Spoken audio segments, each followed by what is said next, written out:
name is Byron Martin from Logee's Greenhouses, and today we're going to be talking about carambola or starfruit.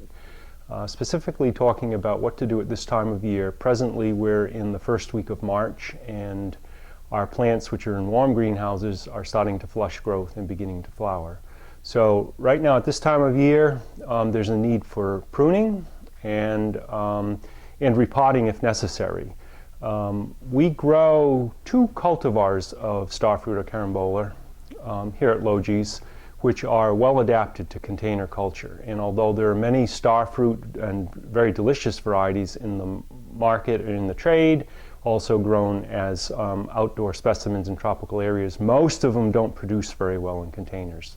So of the ones we've tried and found the best to grow is a variety called Maher Dwarf. It only grows to about 6 feet in the ground, and in containers it can be kept under 3 feet.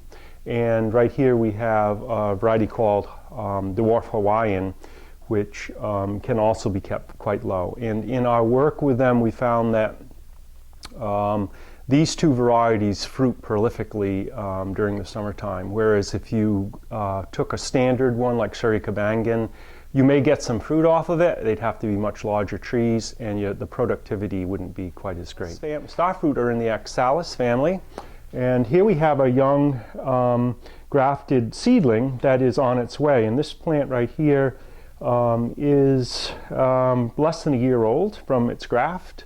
And you can see up on the top here, these are the flower buds beginning. So they flower very young and they flower very freely. The biggest challenge is to get them to set fruit.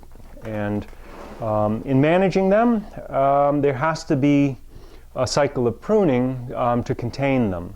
So on this tree here, which is being grown in a clay pot, and this tree is about 6, maybe 7 years old.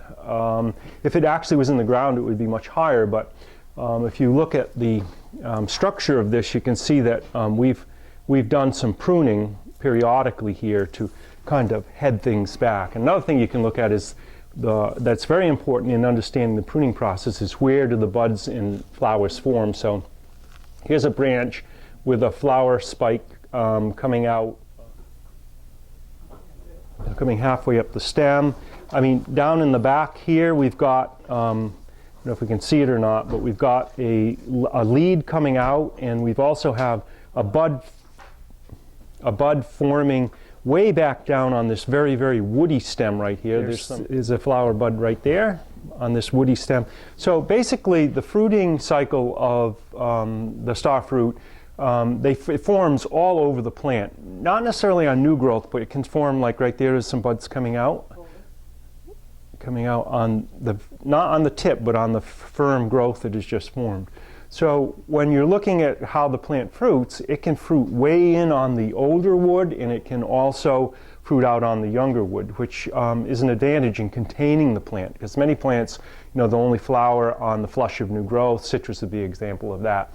New growth flushes out, so you always have to have an expanding plant. This one here can be contained quite easily and still get a good amount of fruit off of it. So